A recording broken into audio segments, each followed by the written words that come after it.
Sanders, sort of a cast-off who was a whiff in Pittsburgh, didn't do much in Philadelphia, Kenny Pickett, and the likable, aged Joe Flacco, who's at the end, the very twilight of his career, but he wins more games than you think, and he's got big size, big arm, really good for the locker room. So it just, to me, so they have OTAs in a week. They just had mini camp.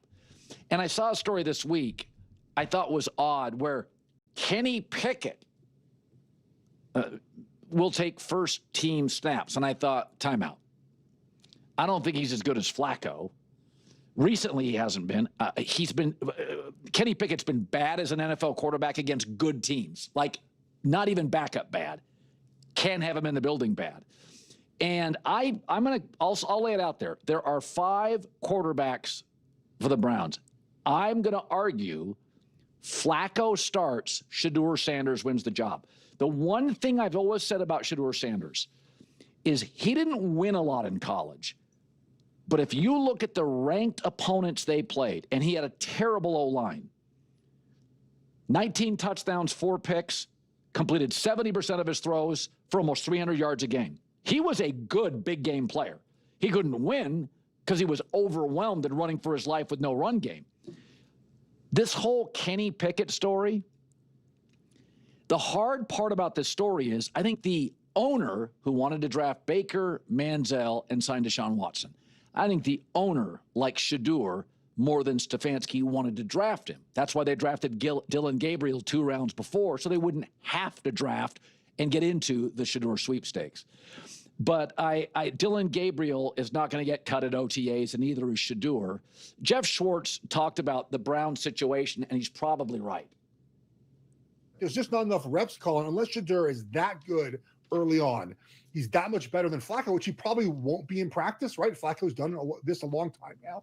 So you basically would have to give him the job saying, hey, man, we just see so much in practice. There's not a lot to see in games yet. We'll give him jobs. I think early on, it's probably Flacco, Pickett, whoever wins that job. And then the primary backup will just be the winner of the Sanders-Gabriel. Well, if that's the case, Shaduer Sanders is a much better pro prospect than Dylan Gabriel. So my money is Flacco beats out Pickett, and then Shedeur is the backup and becomes the starter very quickly.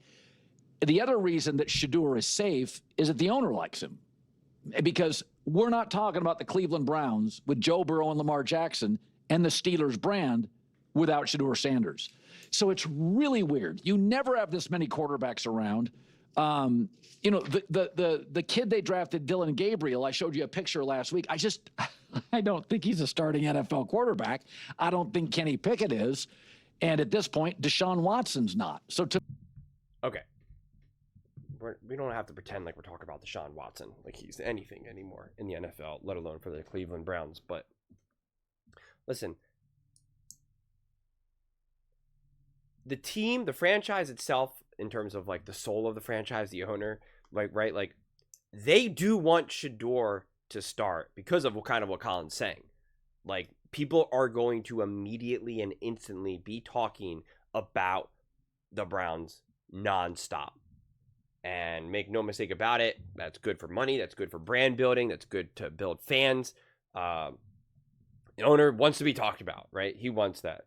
But of course, Shedeur being a rookie, never playing in the NFL, of course Kenny Pickett and Flacco have a massive head start, because these are quarterbacks that have actually played in the NFL. Flacco, obviously, for years and years and years, and Kenny Pickett for enough years, quite frankly, at this point. So in all of the practices, in all of the preseason activities, those quarterbacks are going to be comfortable because they're not trying to figure out what the heck is the NFL. And Kenny Pickett actually played pretty well with the Philadelphia Eagles. I'm not going to act like he played amazing and he was awesome, but he did. Like, he took Jalen Hurts went down against the Commanders, and Kenny Pickett played good enough to win that game. He put them in a position. They asked him to make some big time third down throws and convert, and he did. And he made a throw to Devontae, and if Devontae just catches the ball, hit him right in the hands. It was a perfect throw. Hit him right in the hands, and he just dropped it. It was just one of those plays. Devontae catches that, they win that game. They beat the Commanders. And then Kenny Pickett played against the Cowboys, just demolished them. Played amazing. And you can't just say, oh, well, it was the Cowboys. the Cowboys were feisty, even with Dak Prescott going down. And then I think Kenny Pickett actually ended up getting injured. But Kenny Pickett looked nice, and that offense was still, being run pretty well, considering that it was just Kenny Pickett, a backup quarterback.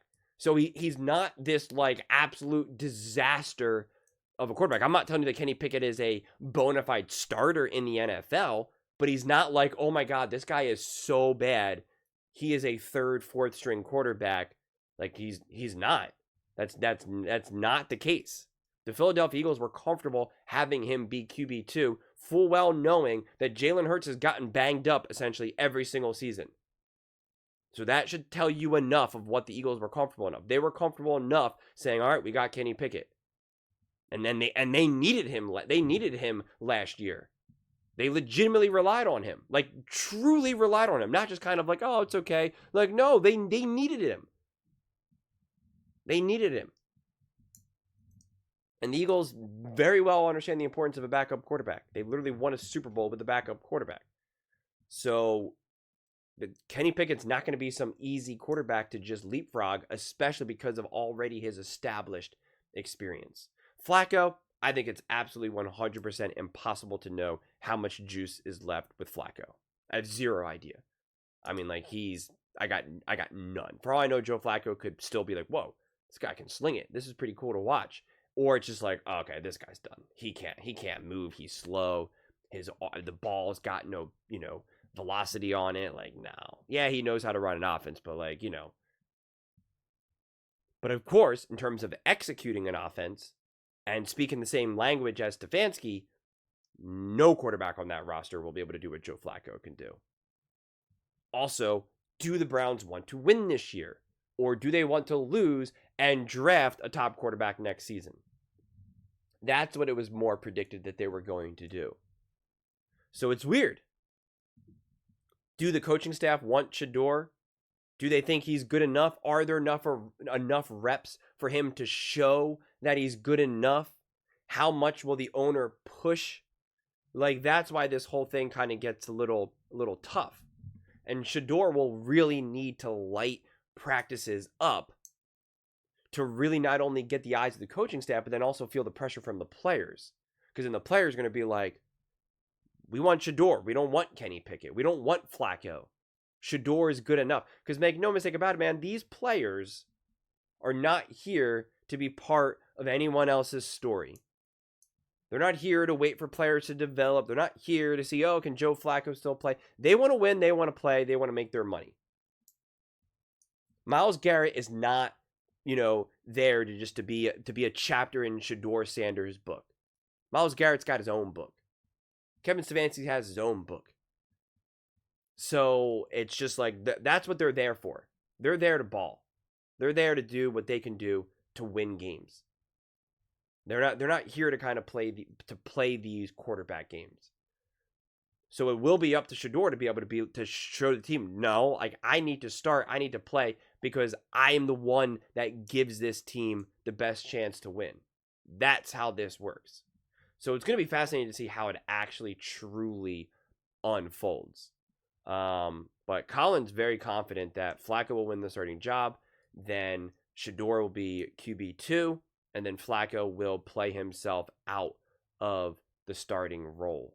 And if that's the case, then I feel like it should just be like, hey, Shedeur, you're going to start.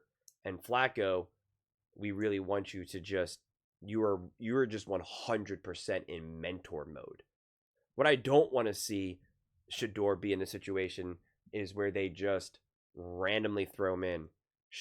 Flacco has a half where he throws for 110 yards, 2 interceptions and a fumble, and then then the start of the second half, Shedeur just randomly gets trotted out there. That's setting Shedeur up to fail. That sets up any quarterback to fail. Like I think like the plan needs to be established. If anything, it should be like, hey, Shedeur, you're going to be the starting quarterback, but we don't want you to start from week 1. We want to kind of ease into this. Week 5 is our target. Outside of Joe Flacco, absolutely just balling out, and we're going 4-0, 5-0, 4-1, whatever. You're going to start. you know, we want you to really understand, you know, and it's like, and then you get to mentally prepare for all of this. You also get to prepare like physically, and it just becomes very clear what's, you know, what the path is, what the agenda is, rather than just being like, yeah, you know, we'll see how this game goes. Maybe you start next week. Maybe you'll get first team reps. We'll find out. It's like, it's a tough one.